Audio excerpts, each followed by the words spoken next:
In this installment, we're going to be going over the DraftKings Thursday and Friday slate for your Eastern Conference and Western Conference Finals games. Let's get into it.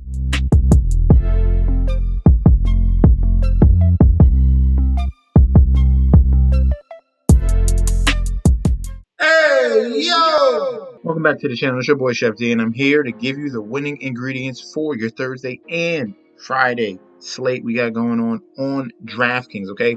It is not on Fanduel, the Thursday and Friday. We could be coming up to the end of the Eastern and Western Conference Finals, so that's why I wanted to put this out for Thursday and Friday. So let's deep dive into it. But before I do, don't forget to like, comment, and subscribe to the channel. Follow me on Instagram and Twitter at MessageSD. Follow me on TikTok at Chef_D91 and the Patreon as well, where you'll be getting more DFS advice and betting advice. Sign up for that. And speaking of the Patreon is right here. From the previous videos results, that Monday and Tuesday slate we got that went down had a very successful lineup right there with $30. Got into 21st place. I told you got to get in these lower K tournaments, okay? From that, you see 1,000, 2,000, 3,000 range, anywhere from 5,000 and below, where you can get in those type of tournaments, even 100.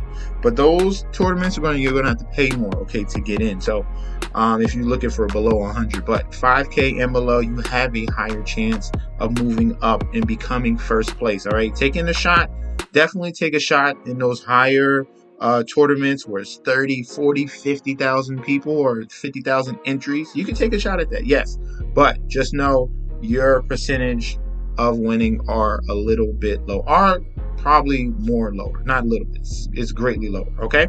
So definitely get connected with the Patreon as well. Let's get into this DraftKings slate that we got going on. Let's start out at that point guard position, and the first one we're going to be looking at, we give you two options here for that point guard spot. Give you one cheaper and one just a little bit more expensive. The first one we're going to look at will be Spencer Dinwiddie. All right, Spencer Dinwiddie at 5,300 point guard and shooting guard eligibility. And he has been key, okay? He's been coming off the bench, providing punch, okay? Not only the scoring, but the assists, all right? That one game against the Golden State Warriors was at game 3. As you can see, he came up with 26 points, 2 rebounds, all right? Then he matched that performance, almost nearly matched that performance.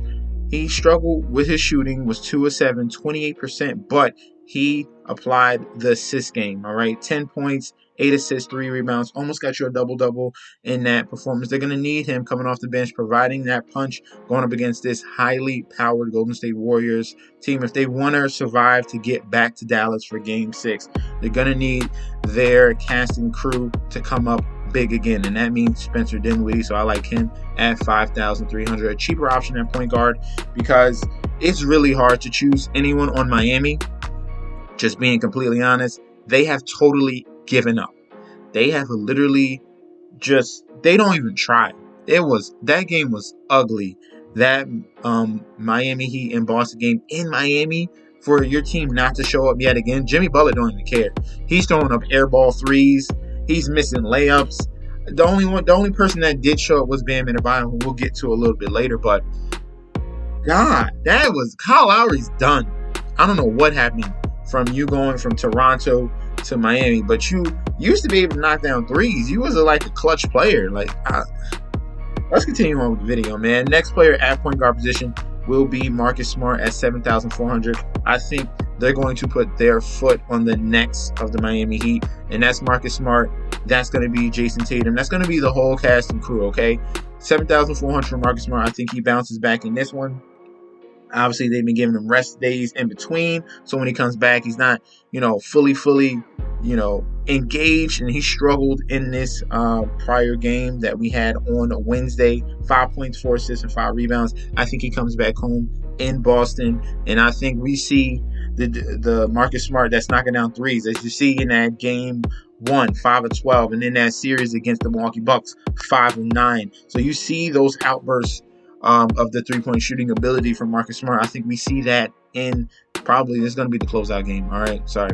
Game 6 in Boston. Miami looks done. I like Marcus Smart to show up in that game as well. Let's go over to the shooting guard position, and we are going to be looking at JALEN BRUNSON here at 7,700. All right. Not only LUKA. LUKA needs his trio. The trio for the Dallas Mavericks is JALEN BRUNSON, Dinwiddie, LUKA.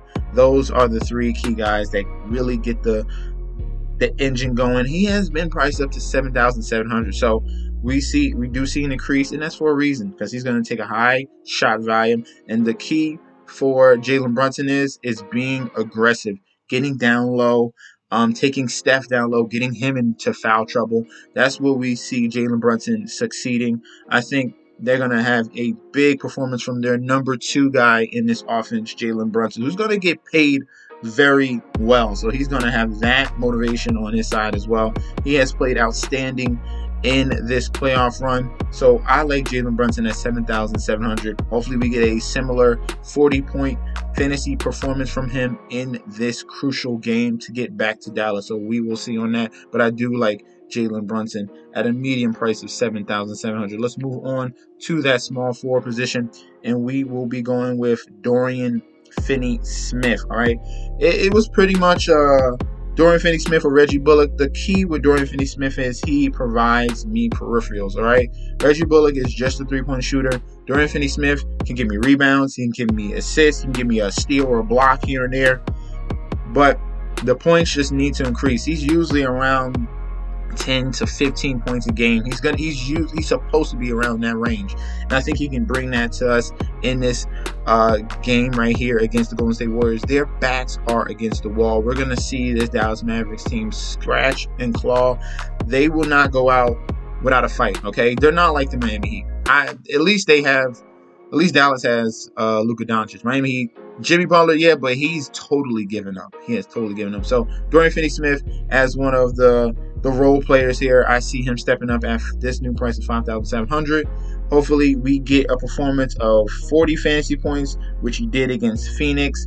Prior, he gave us a nice performance in that game before, 9 of 13 shooting, 4 of 7. We need that yet again from him. He's been shooting very well from that 3 in the last 3 games, 40% and above from that 3-point line. So I'm liking what I'm seeing out of him, plus the upside of rebounds and assists coming from Dorian Finney-Smith. All right, let's continue on. Let's stay at that small forward position.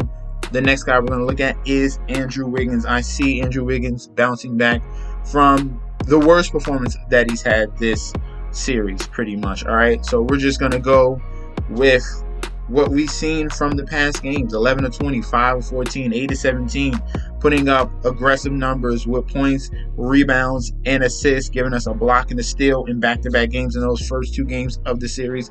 He gets to come back home in Golden State Warriors home court, and I think we see the same old Andrew Wiggins that we've been seeing throughout the whole playoffs. All right, he really has stepped up.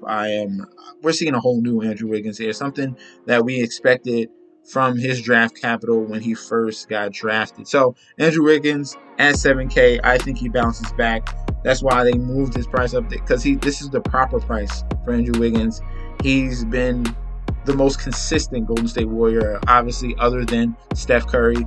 It's been Andrew Wiggins showing up in each and every game, being very, very aggressive. So I'm liking what he's doing on the defensive side of the ball and offensively. All right, let's go and continue on at that power forward position. The next player we're going to be looking at will be Al Horford. All right, this man, like I said, he has been the consummate professional. 7,100.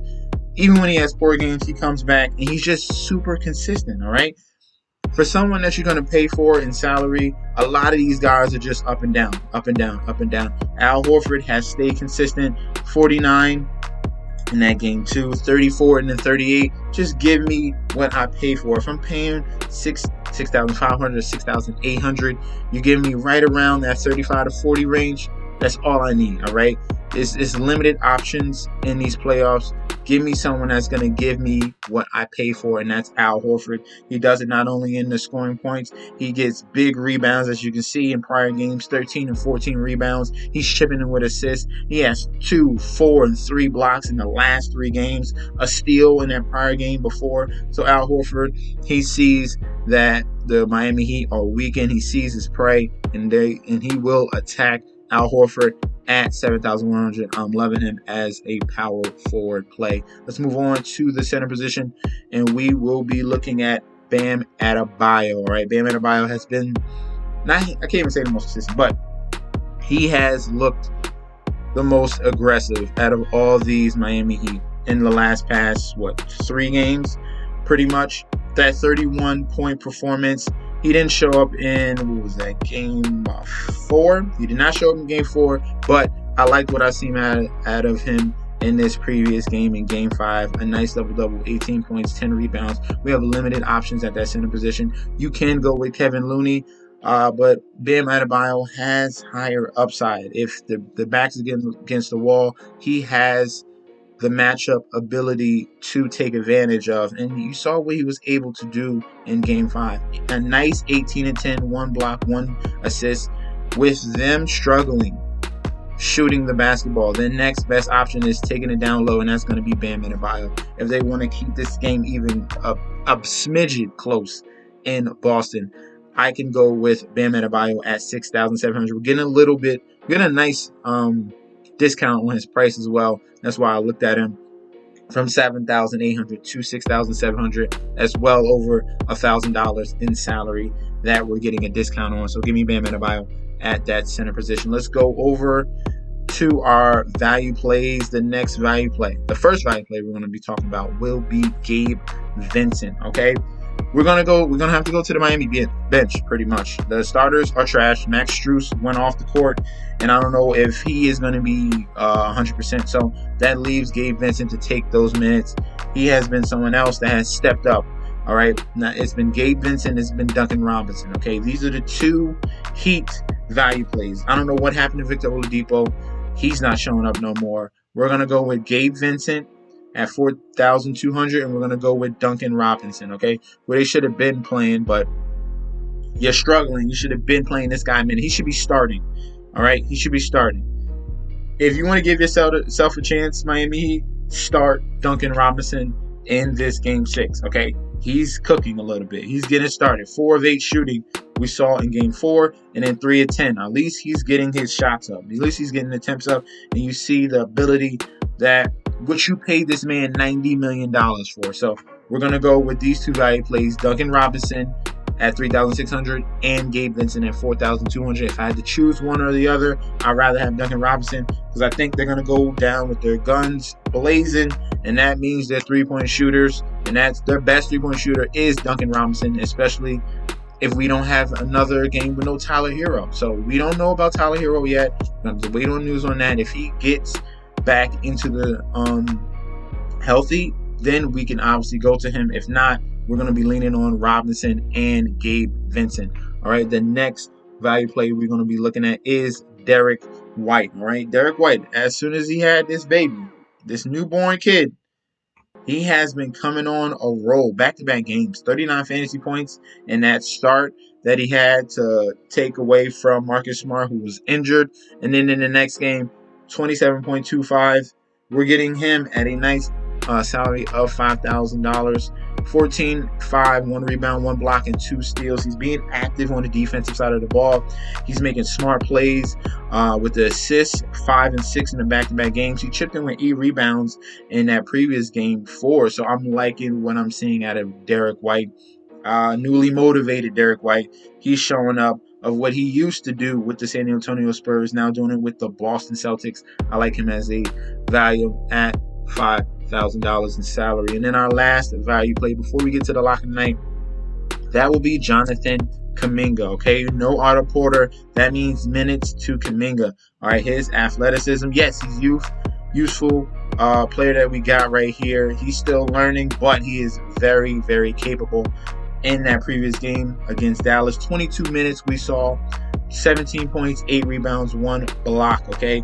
He has high flying ability. He can score. He can shoot the 3 ball. He can rebound as well. Very athletic, lanky power forward that they got here in Jonathan Kuminga. So I'm liking him at this mid salary of $3,000. As long as Otto Porter's out, Kuminga is going to get some minutes, and we're going to lean on him for 20 plus minutes, all right? And whatever he can give us in that will be icing on the cake at $3,000 in salary. Definitely have to take advantage of someone that's getting 20 plus minutes at mid price, all right? Definitely love Jonathan Kuminga, all right? Now let's go over to our lock of the night, all right? In the lock of the night, you might not think this is the right choice. You might lean on Curry. You might lean on Clay. Clay, if this series goes to Game 6, then we're playing you, okay? That's when we're playing you. But the lock of the night is going to have to be LUKA Doncic. His numbers in elimination games are outstanding, and this man is going to give it his all at 12,000 salary. I think there's another level to LUKA Doncic. He gave us 70 fantasy points in that game prior. Now they're in Golden State Warriors. Everything is going to be on the star. LUKA Doncic has proved it time and time again in that Phoenix series, in that Utah series. He has showed up. LUKA Doncic at $12,000 in salary will be the lock of the night. I'm loving him, and hopefully we can I'm gonna call it triple-double, okay? We're gonna triple-double from LUKA Doncic, all right, in this game, and he will 100% be the lock of the night, all right? Thank you guys for tuning in. Let me know in that comment section down below if you have any other options at point guard, shooting guard, small forward, power forward, center, value play, or lock of the night. Let me know in that comment section down below. Guys, thank you for tuning in. Don't forget to like, comment, and subscribe to the channel. Follow me on Instagram and Twitter at MetsNutsJustD, and I'll be back with another video very soon, all right? Peace out, guys.